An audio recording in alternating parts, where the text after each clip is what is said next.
Alright, in this video I'm going to be talking to you a little bit about triple integrals, but not too much, because I think at this point, you've done your double integrals and you'll see that we're just going to, kind of bump it up a level, and that it's not going to be very different. Okay, I will tell you a couple of things. I'll work a couple of examples. I'll tell you a couple of places where you might see this come up. But I'm probably going to keep this video pretty short, do another video of me doing some triple integrals in other coordinate systems, and then we'll move on. So I think the first thing that I need to just point out is that a triple integral is going to be where we want to integrate some kind of function over a solid three-dimensional region. That's why it's a triple integral, is because we're integrating over 3 dimensions. So, and much like when we went to find area using a double integral, the first thing I kind of want to tell you is that we can find volume using a triple integral, and we can just triple integrate dv.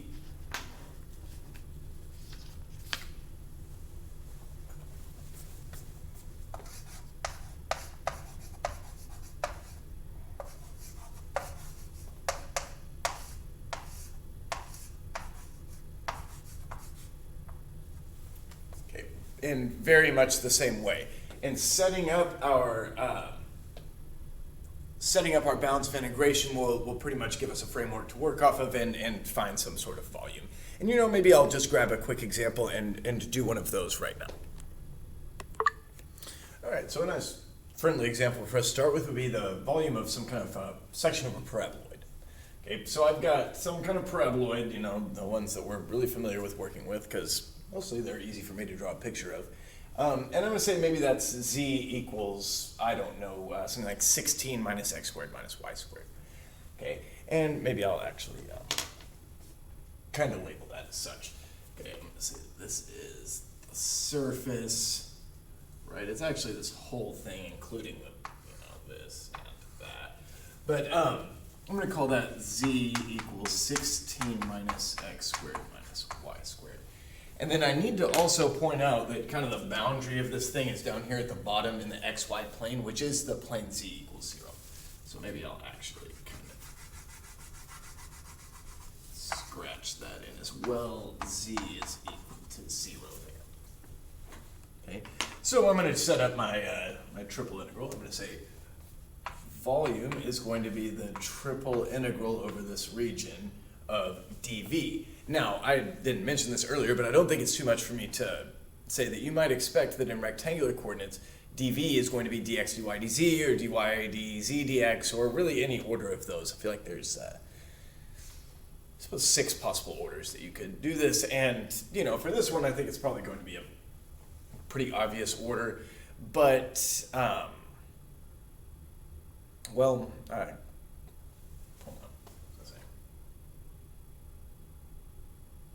oh yeah, I'm going to want to start with z running from 0 up to 16 minus x squared minus y squared, and then I'll deal with x and y separately. And you can tell that kind of on an xy level, this isn't going to be,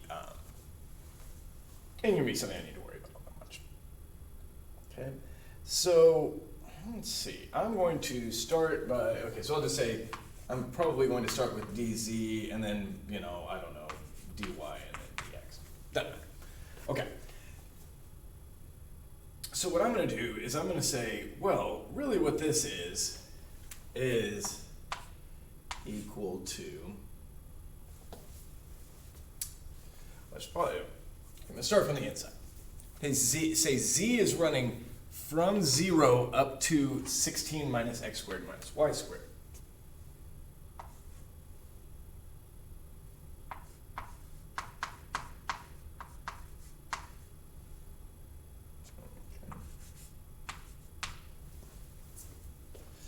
Right, and then what's going to happen with y? All right, y is running from this negative square root to the positive square root. I'm integrating over a circular region at this point, and I think you can probably see I'm probably going to want to change the polar here in a second. But I'm going to say, okay, well, y is running from the negative square root of, let's see, this has got to be 4, right? 16 minus 0, so that has a radius of 4. Okay, this will be the same.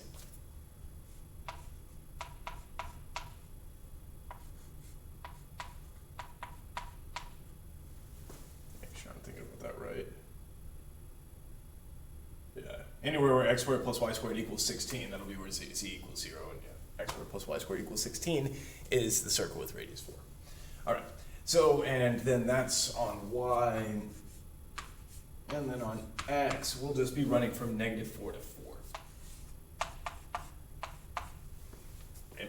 So the integral of dz is going to be just z, as z is running from 0 to 16 minus x squared minus y squared. So this is going to be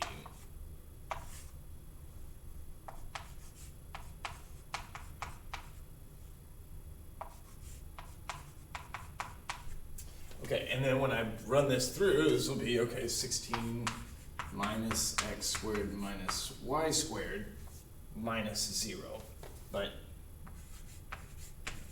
dy and dx.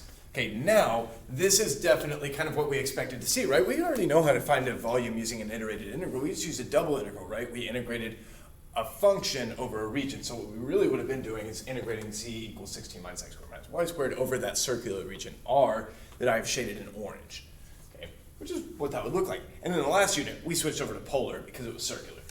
Okay, so this is 16 minus r squared, and then dy dx is going to be r dr d theta. So this is going to be from an r theta perspective, r is going to run from 0 to 4 and theta is going to run 0 to 2 pi. 16 minus r squared r dr theta. Okay, this is the type of thing I'm probably going to want to distribute so that I can anti-differentiate a little quicker. So what I'm going to do, I'm just go in, erasing. So it's 16r minus r to the third.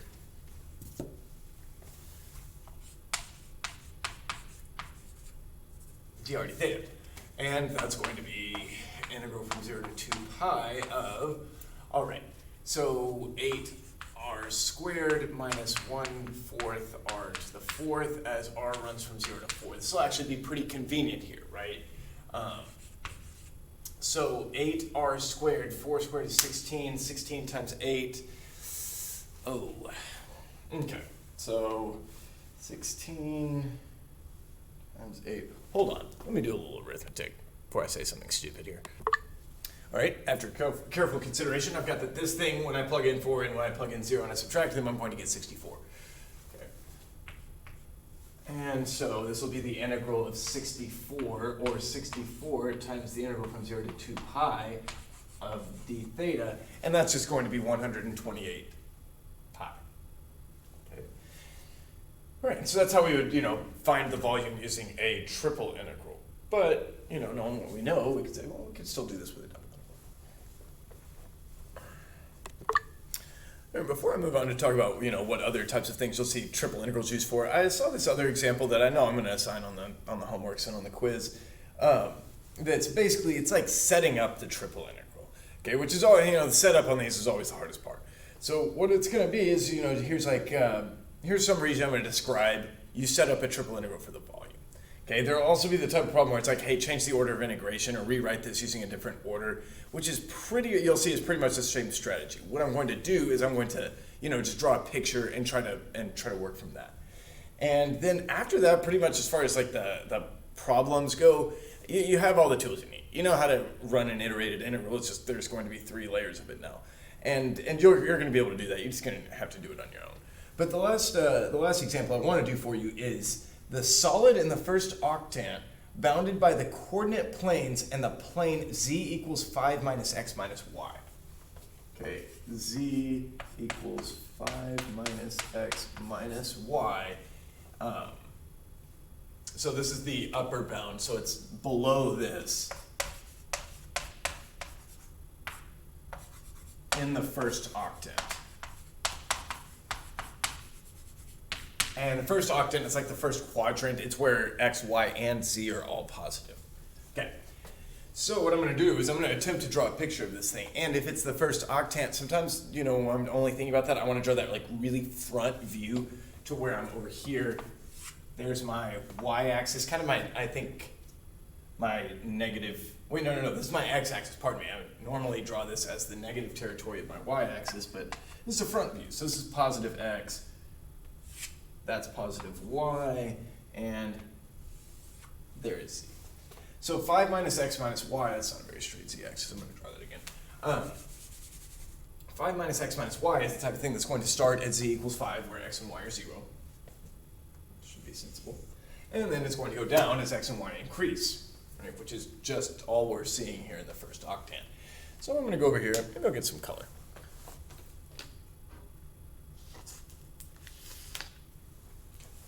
We've used this color before, but here we're going to start up here at 5. And then we'll go to where x and y are each 5 individually.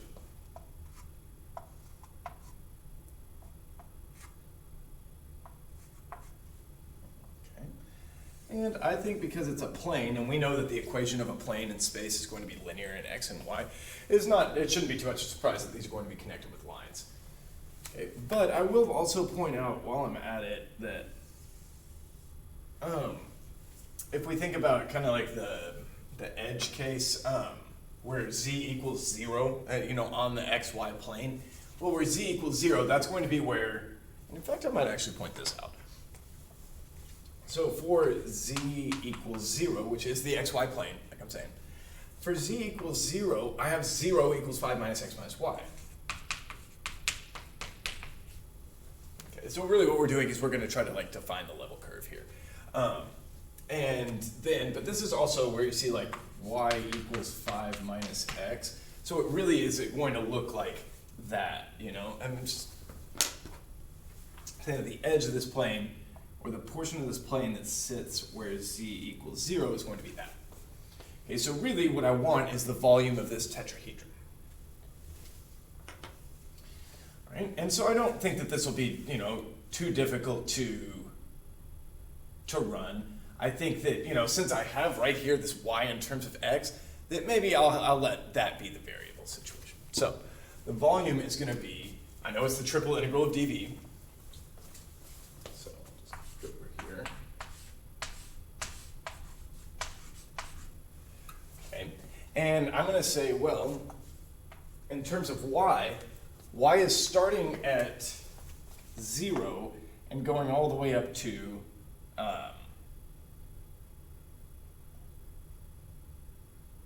what are we saying here? 5 minus x. Okay. But what I'm actually proposing is that would probably be, if we were, I think I got ahead of myself. If we were running a double integral, that's where I would want to start. I really prefer to start with dz because I just see it as, surface z equals 0 and surface z equals 5 minus x minus y.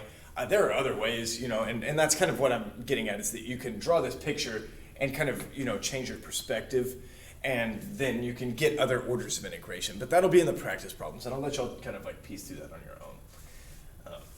Because once you really understand that, that'll be when you understand what's going on here. So I'm going to say that on a z level, z is running from 0 up to 5 minus x minus y. Okay. Then on a y level, we're running from 0 to 5 minus x.